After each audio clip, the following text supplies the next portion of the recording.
जय Jawahar and welcome.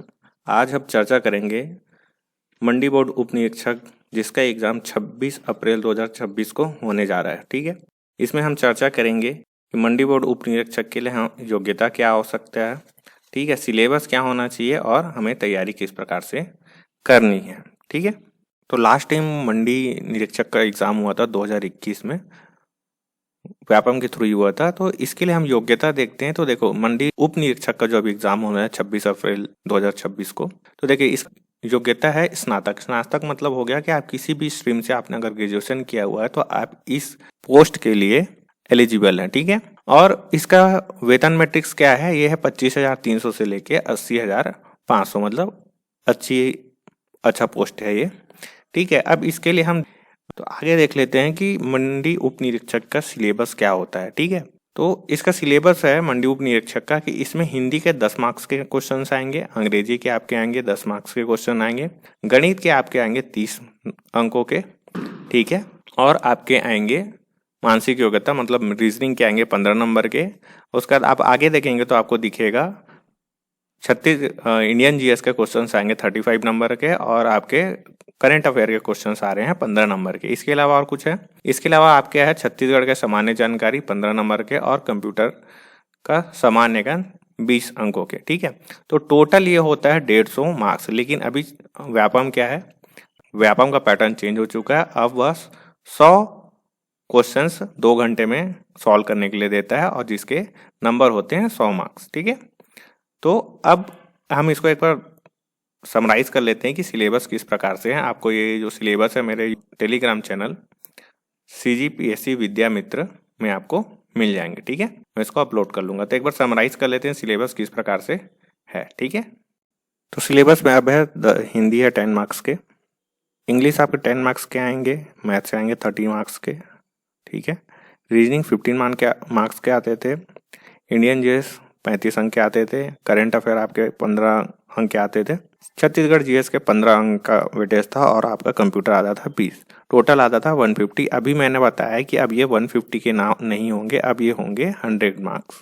ठीक है, अब आपके 100 क्वेश्चन 100 अंक के लिए पूछे जाएंगे, और आपका टाइम कितने का होगा, आपको 2 घंटे का समय दिया जाएगा पेपर सॉल्व करने के लिए, जिसमें कितने होंगे 100 क्वेश्चन होंगे। ठीक है, तो अब इसके लिए आपको तैयारी करना है। अब आप लोगों के पास ये डाउट होगा कि क्या मंडी के से रिलेटेड जो अधिनियम है वो सिलेबस में ऐड होंगे।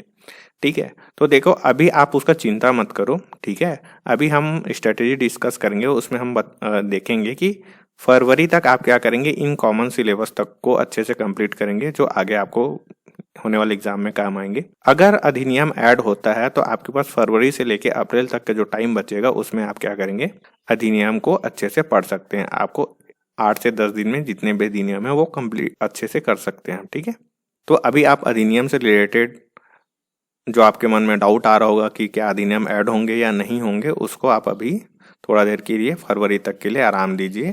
अधिनियम अगर ऐड भी होगा तो अगर आपके इधर के सिलेबस कंप्लीट हो जाएंगे तो आपको अधिनियम पढ़ने में ज़्यादा टाइम नहीं लगेगा। ठीक है, तो हम एक बार स्ट्रेटेजी डिस्कस कर लेते हैं कि किस प्रकार से हमको अब आगे की तैयारी करनी चाहिए। देखो अभी हमारा क्या है, 7 दिसंबर 2026 को अमीन पटवारी का एग्जाम है। ठीक है, तो आप क्या करें, अमीन पटवारी का एग्जाम को फोकस करके पढ़ाई करें, और कोशिश करें कि अभी जो बचे 40 से 45 दिन है, ठीक है 40 दिन ही मान के चलते हैं। ठीक है, अभी आप तो सेलिब्रेट भी करेंगे दिवाली, तो 40 दिन मान के चलते हैं कि 40 दिन में आपको अमीन पटवारी का तैयारी करना है।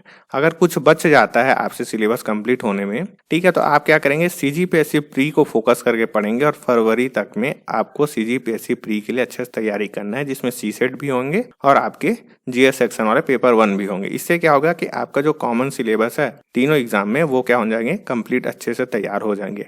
अगर मंडी के अधिनियम जुड़ते हैं तो फरवरी के बाद पढ़ेंगे हम उसको।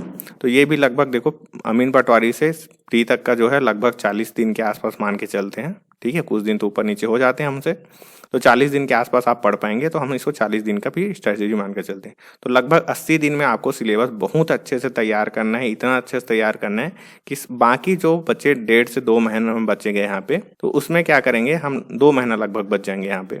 ठीक है, तो ये जो 2 मंथ बचेंगे, ठीक है, इसमें हमारे पास सिर्फ क्या बचना चाहिए, सिर्फ रिवीजन करना है हमको, और क्या करना है, टेस्ट दिलाना है।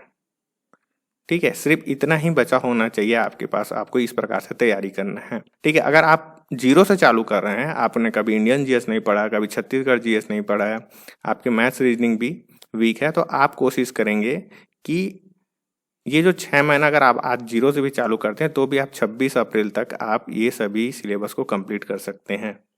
ठीक है, तो आप जीरो से भी चालू करना चाहते हैं तो भी आप इसको फोकस करके चालू कर लेंगे। और आप क्या करेंगे, जो 7 दिसंबर है, फरवरी का जो सेकंड संडे पड़ेगा, वो उसको आप एक चेक पॉइंट बना लीजिए, जिसमें आप अपने तैयारी को एक बार चेक करेंगे इन एग्जामों में बैठ के। ठीक है, तो मंडी निरीक्षक के लिए इतना ही था। मैं एक बार अपने चैनल के बारे में डिस्कस कर देता हूँ कि हमारे चैनल में अभी क्या है, छत्तीसगढ़ के साहित्यकारों से रिलेटेड जितने भी उनके रचनाएं हैं, उनका शॉर्ट ट्रिक के थ्रू हम उसको शॉर्ट्स के वीडियो के थ्रू आपको प्रोवाइड कर रहे हैं। फिर उसको हम कंपाइल करके लॉन्ग वीडियो भी बना देंगे, जिससे क्या होंगे, छत्तीसगढ़ के जो साहित्यकार जो टॉपिक है, जो कि आपका प्री मेंस और इंटरव्यू तीनों के लिए बहुत इंपॉर्टेंट है, वो आपका अच्छे से तैयार हो जाएगा बिना किसी एक्स्ट्रा एफर्ट के। तो उसके लिए आप हमारे चैनल को सब्सक्राइब करके रखेंगे। इसके अलावा हम जल्द ही छत्तीसगढ़ PYQ टॉपिक वाइज जो है, हम 2018 से लेके 2024 के जितने भी प्री के क्वेश्चंस हैं, इसको हम टॉपिक वाइज क्या करेंगे, डिस्कस करेंगे हमारे चैनल पे।